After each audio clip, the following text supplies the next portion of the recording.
no small extent by the fact I was growing up in Belfast, the capital city of Northern Ireland. And back in the late 1960s, when I was growing up, Belfast was plagued by religious tensions, which occasionally broke out into religious violence. And it just seemed to me to be the most obvious of things that if there's no religion, there's going to be no religious violence. Therefore, get rid of religion, the world sorts itself out.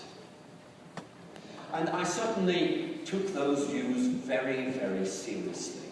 Indeed, when I read the works of Richard Dawkins these days, I get all nostalgic, because I think, hey, I used to be like that myself back in the 1960s.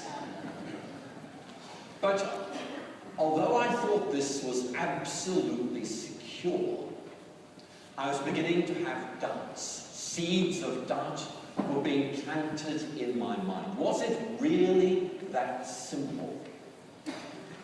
Of course, it might be right to say what you see is what you get. But what if atheism is simply skimming the surface of reality? What if there is something really important, really deep, waiting to be discovered, or waiting to disclose itself to us? And that thought hit me in many ways, but particularly, I think, when I discovered a section in the school library as I was preparing to go up to Oxford University to study chemistry. And the section was entitled The History and Philosophy of Science. Now, I haven't seen this before, and to judge from the amount of dust on the books, neither had anybody else. However, I thought I should work through all there were 12 books in the section, so I began to read them. And as I began to do so, I began to realize that this slick, simplistic view that science proves everything with certainty, that science gives us a fixed view of reality which is permanently right, really didn't stand up to critical analysis. And that really began to plant seeds of doubt in my mind. It didn't bring me to faith, but it did begin to nag away at my certainty that atheism was right. But alongside that, there was something else. I was beginning to take the view that atheism might well be right, but it was unspeakably dull. I mean, it didn't do anything for you as far as I could see. It allowed you to look at people who believed in God and say, oh, poor souls, they're just naive, deluded fools. I'm much better than that. And you know, we all like to have that feeling of being superior to other people. But I think deep down I was worried. And when I read C.S. Lewis's autobiography, Surprised by Joy, many years later, he used a phrase to describe his own atheist phase. He talked about a glib and shallow rationalism. That's a very good phrase. It describes perfectly what I believed at that time and was discovering to be, how shall I put it, existentially unsatisfactory. It did not help you deal with big questions of meaning and value. It did not help you cope with suffering. The suffering, tough, get on with it. Were there deeper answers that I had somehow missed? So I went up to Oxford to study science in more detail. And I decided I really had to sort this mess out. I had to think through what I believed of God and stuff like that. And so I spent the first couple of months at Oxford doing exactly that. I think there were two things that really happened to me.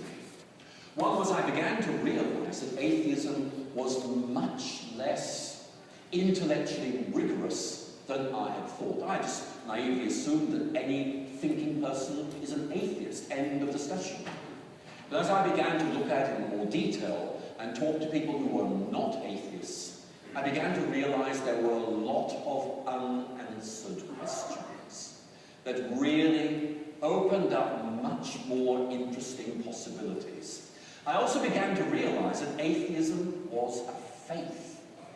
That may surprise you. But you know, as a Christian, I believe that there is a God, but I can't absolutely prove it. When I was an atheist, I believed there was no God, but I couldn't absolutely prove that either. What happened during my time at Oxford is I swapped one faith I left behind my atheism, the belief there is no God, and embraced Christianity. Now, why did I do that? I think there are two main reasons that stand out in my mind. One of them was the realization that I had misjudged Christianity. I had in effect based my understanding of Christianity on some conversations with friends, on some articles I read in the newspaper, and I began to realize these just were not reliable, that I had rejected a caricature, a pastiche, rather than the real thing. And I began to feel very intellectually uneasy about that. I rejected something on the basis of a less than adequate engagement. But secondly, as I talked with Christian friends and began to read books by some Christians, I began to realize that Christianity offered me a big picture, a way of thinking that brought together my faith and my science, and also me. I didn't need to say, right, there's faith, it's in that bit of my mind, there's science, it's in that bit of my mind, and they don't ever connect up with each other. Christianity gives you a coherent worldview. I'm sure you've taken snapshots on holidays, and you're looking over a beautiful view. And there's a nice snapshot of a river, there's another snapshot of a village, and then it's a mountain peak. And then somebody else who's got a rather better camera than you, in effect, takes a panoramic shot, which captures the whole landscape. And you can see how your bits fit in, but the overall picture was bigger than the bits you had appreciated. And secondly, you can see how those snapshots fitted in to the bigger picture. And that theme of the coherency of Christianity really is of major importance. I discovered that, and I was pleased to see later that C.S. Lewis discovered it long before me. I'm going to give you a quote, if I may, from one of his best lectures. It's called, "Is Theology Poetry?" If you want to know the answer, you have to read it, but it all depends on what you mean by poetry, what you mean by theology. But here is its final concluding sentence. I believe in Christianity as I believe that the sun has risen, not only because I see it, but because by it I see everything else.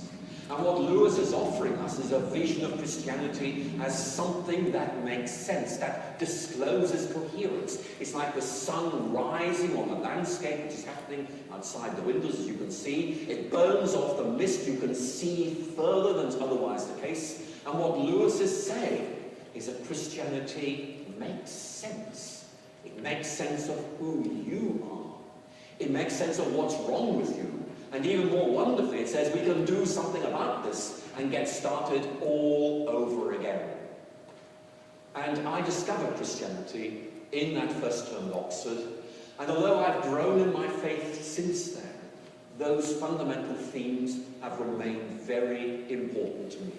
They forced me to bring together my science and my faith and think about how they related.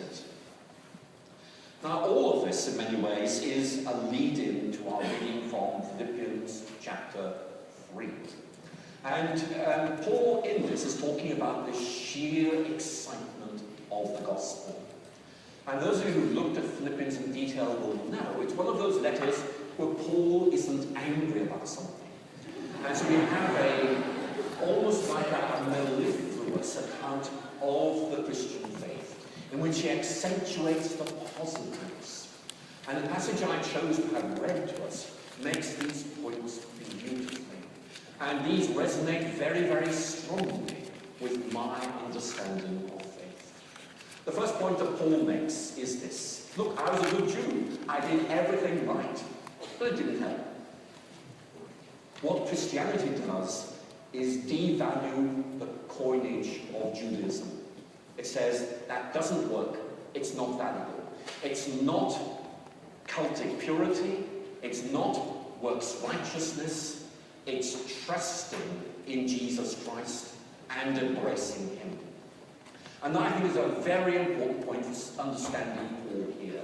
He's saying, look, I have found something that has a enlightened my mind, it's given a new direction to my life, and it warms my heart. It's a very powerful statement of the ability of the Christian faith to satisfy the deepest desires of the human heart. And certainly, I can testify in my own rather inadequate way that it does that for me. I think that is very important, because I'm sure there are many here today who are saying, look, I wonder if at the end of a discussion there is something that really works, there is something that really gives us meaning and dignity. And you're not going to find those in science, because science is empirical. And meaning, value, our identity, actually aren't empirical notions. Richard Dawkins and I disagree on many things, but on one point, he and I completely agreed. Dawkins writes, 2003, science has no methods for determining what is ethical. But for all of us, that's a big question. What is good? How do we become good people? How do we lead the good life? And in this letter, Paul is setting out his vision of how the Christian faith gives you a firm foundation for a life lived with integrity, which answers those big questions and helps you to live, not simply to think.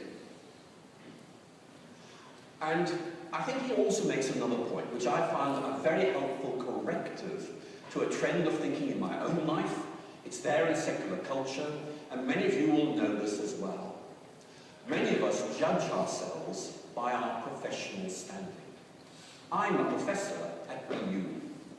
I'm a sports medalist. I'm a CEO at one of the city's biggest corporations. And that's great, all three. But the difficulty is that sometimes these lesser things become the be-all and end-all. And what Christianity does is say, look, there's nothing wrong with them, but see them in their proper perspective. Realize there is something even better than those which we are called to discover, to embrace, and which one day we'll experience fully in heaven. Now, there's a lot in that, and I'll come back to it presently. But I talked a few moments ago about growing in faith. How do we do that?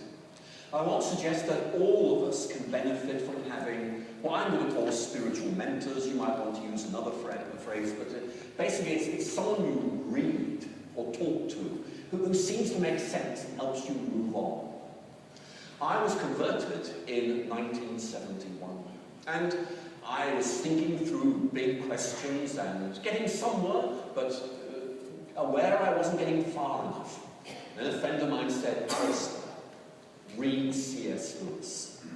So in 1974, I went into the bookstore in St. Oxford and bought 2 of Lewis's works. And I bought them in February 1974. And I know that because I was so poor in those days, I couldn't afford many books. When I bought any, I put the date of purchase in the front cover. And you know, that began a relationship that has stayed with me. Lewis is one of those people who you read the first time round and say, oh, that's interesting. You read the second time round and say, oh, that's even more interesting. I missed that the first time round. Now, I'm not saying read Lewis, but you need somebody like him. You need a travelling companion on the road of faith, who's on your wavelength, who kind of way understands the questions you're asking, who will help you move on, who won't criticize you, but will help you grow in your faith. And that seems to me to be a very important part of the Christian life. Being able to grow, not simply in understanding, but also in appreciating the beauty and wonder